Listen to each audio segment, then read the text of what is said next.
La veritat és que quan se vas començar a parlar del coronavirus ho veiem molt a lluny, no? Sentíem quan parlaven a Itàlia, després quan ja van començar a parlar a Madrid, ja veiem que la cosa realment estava a Espanya i que per tant també ens tocaria i teníem ja tots els plans de contingència molt treballats perquè veiem que ens podia arribar.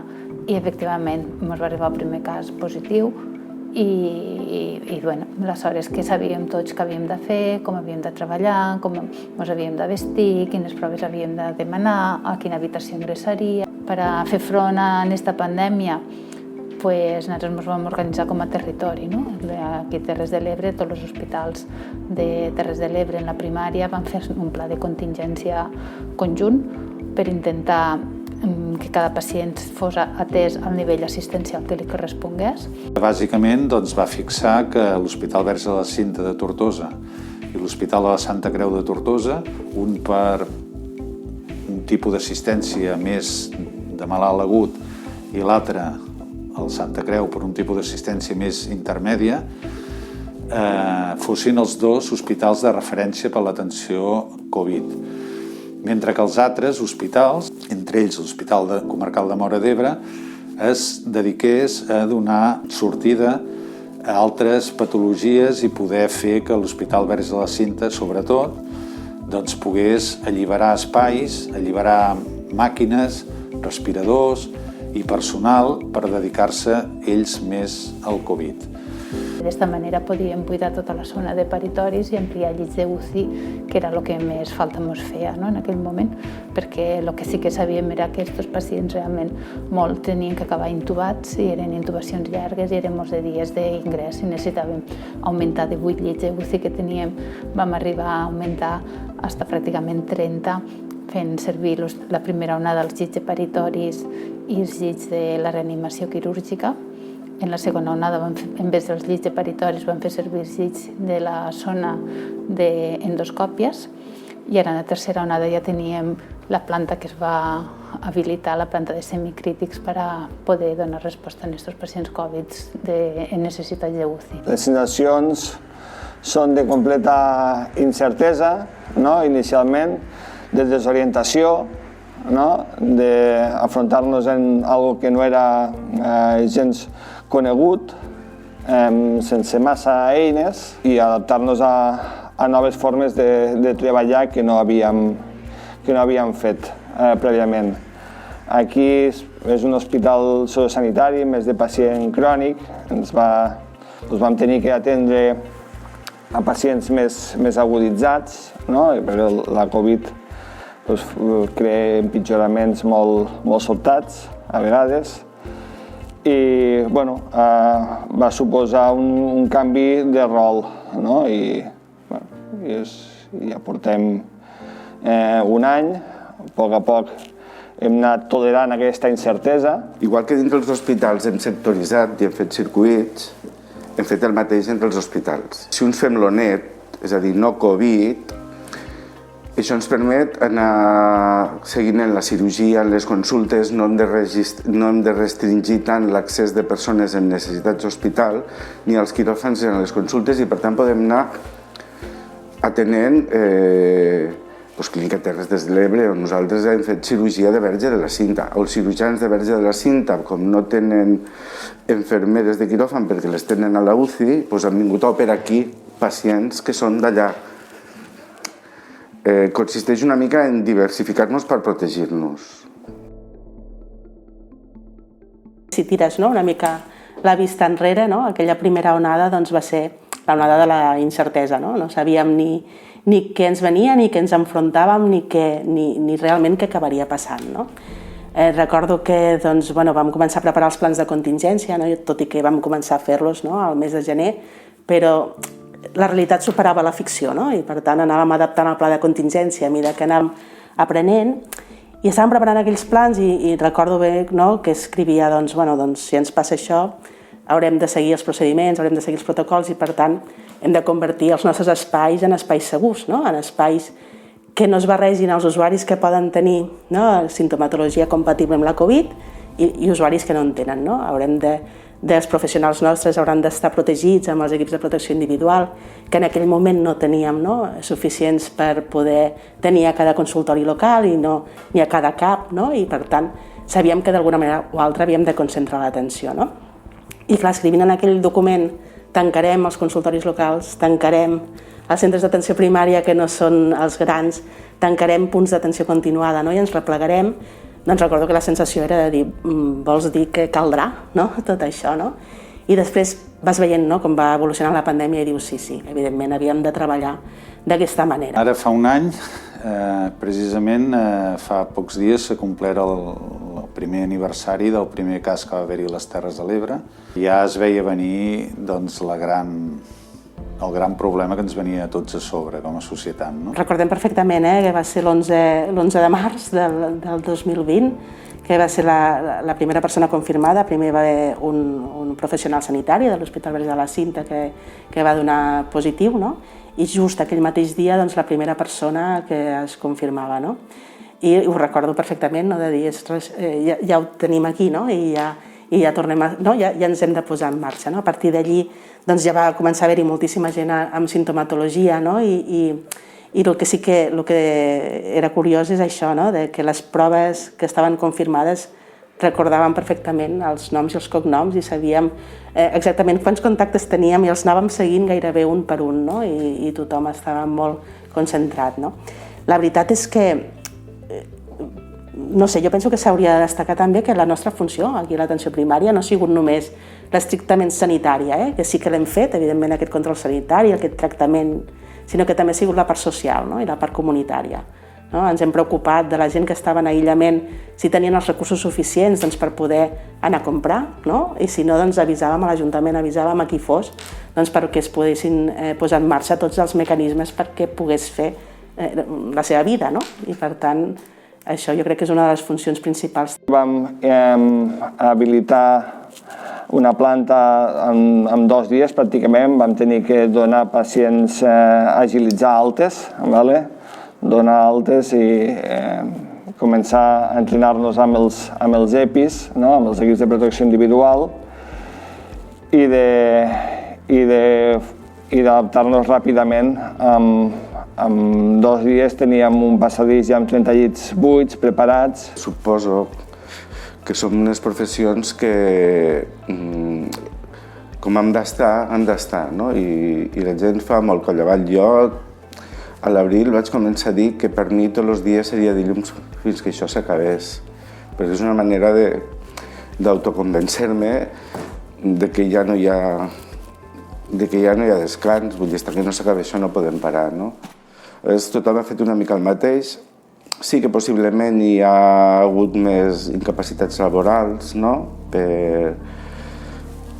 per temes d'estrès. La veritat és que és molt dur, i tindre que gestionar llistes d'espera i tindre que veure prioritats i totes aquestes coses. Sé que tots els caps de servei i nosaltres com a la direcció ens ha costat, però estàvem davant d'una pandèmia mundial i teníem que donar resposta a gent que t'entrava per la porta d'urgències ofegant-se i que o l'intubaves o es moria. Per tant, tu tenies que donar resposta a això, I està clar que entre vida i qualitat de vida teníem que triar vida. Qualitat de vida me refereixo a una pròtesi de genoll, una cadera, unes catarates. Evidentment que són necessàries operar, evidentment que s'hauran d'operar, però ho farem ara en seguretat també. Hem tingut molts de professionals també positius, hem tingut brots dins de l'hospital, perquè hi havia gent que venia de visita i estava incubant la malaltia, o inclús hi havia gent que després han sabut que han sigut positius i han vingut igualment. Per tant, aquí hi ha moltes responsabilitats compartides de tots, però sí que ens costa i ens dol a tots tindre que dir a una persona que fa un any que està esperant una pròtesi, no pot ser, tindràs que esperar una mica més. Esperem que ara la pandèmia ens doni respir i poguéssim, de fet, ara estem recuperant tota l'activitat i s'està fent tot. En aquell moment sabíem que havíem de fer tant l'atenció dels pacients Covid com els que no, sobretot aquells pacients amb patologies cròniques que no podíem deixar, I per tant, el que vam fer era, evidentment, primer desprogramar totes les visites que estaven donades i ens vam organitzar que cada dia hi havia els equips per fer aquestes trucades, no? I per poder anar fent el seguiment, no? de la patologia crònica i de la patologia Covid. No? Nosaltres revisàvem els resultats de les proves i també les agendes en les que apuntaven les persones que tenien simptomatologia, no? Perquè en aquell moment no hi havia proves diagnòstiques per tothom, no? Sinó que es reservaven només per a aquells casos més greus, no? I sobretot estaven a nivell hospitalari. Doncs aquí fèiem unes agendes i a partir d'aquí doncs, anàvem trucant. Jo sempre explico que el professional sanitari té aquest patiment inherent a tothom ha patit de la seva manera, però a més, durant molts mesos han hagut d'acumular també el patiment d'haver d'anar a treballar en un entorn on hi ha casos de Covid, on hi ha gent que et pot infectar, i no tant per ells mateixos, sinó perquè aquesta infecció te la pots emportar a casa, perquè tots anem a casa nostra cada dia, no? I estem en contacte amb els nostres pares o avis i fills, per tant, tens patiment doble, perquè treballar amb mascareta, amb ulleres, amb pantalla facial, amb bata, amb guants, amb polaines, amb gorro, hores i hores i hores i hores, ja us ho podeu imaginar, és molt dur, ha sigut duríssim, encara ho està sent, però ara estem en un moment de baixa, no? Però ha sigut molt dur, sobretot perquè aquesta situació, si l'has d'aguantar 15 dies, passen 15 dies i s'ha acabat, però clar, és un any que portem, un any, sense dissabtes, ni diumenges, ni Nadals, ni Sant Esteve, vull dir, 365 dies, una darrere l'altra. Després d'un any tothom està molt cansat, molt, no? Perquè s'han tingut que doblar molts de torns, no han pogut baixar la guàrdia, no han pogut disfrutar de vacances quan han volgut, perquè s'havia d'atendre els pacients. La magnitud ha sigut molt gran, perquè no tant en número de pacients, que ho ha sigut important al nostre territori, però també en la qualitat del pacient, no? I les hores i la dedicació i la feina que cada pacient intubat comporta d'infermeria, d'auxiliars, de camillers, de metge, de tot. Per tant, els professionals estan cansats, però també han après que no és tot tan, com t'explicaria, no? El que deia abans, que no per passar pel costat del pacient te contagis, que hi ha uns nivells de seguretat, que la vacuna ens està donant molt de respir en aquest aspecte. El fet de tindre professionals vacunats, la idea és tindre un hospital en risc zero, perquè realment els professionals puguen atendre, puguen seguir operant i puguen seguir fent la seva tasca, perquè damunt a tot el tema de la pandèmia van haver punts en què teníem més de 100 professionals positius i aïllats. Per tant, era molt difícil de gestionar també a nivell de personal, i personal entrenat, perquè per estar a una UCI necessites, no és el mateix estar a una UCI que estar en les consultes externes. Per tant, ha sigut molt més complicat del que des de fora sembla. La primera onada va impactar poquet en número de casos confirmats, perquè teníem poques proves diagnòstiques, però moltes visites, perquè hi havia molta gent amb símptomes. La segona onada va impactar moltíssim, i aquí a Terres de l'Ebre vam passar un estiu una mica diferent que la resta de Catalunya, perquè aquí, a l'obrir les portes i que la gent va poder desplaçar-se, doncs aquí vam notar un increment de casos molt important, i el fet de tenir aquestes unitats ens va ajudar. Els usuaris, els pacients, les persones ingressades els ha afectat molt, i tot i que tenim psicòlegs, pel malestar emocional s'ha intentat pal·liar, i s'ha reforçat, i aquests psicòlegs també han donat suport a professionals que han viscut moments de molta angoixa, i ara el que predomina més és la fatiga, el cansament, tot i que portem molt temps tenint que treballar de forma improvisada per moltes baixes que anem tenint. Els equips d'enfermeria, sobretot, han tingut que fer un sobreesforç, han tingut que fer torns de 12 hores a vegades. Hem intentat reforçar les guàrdies també. I ara el sentiment que predomina és el de cansament.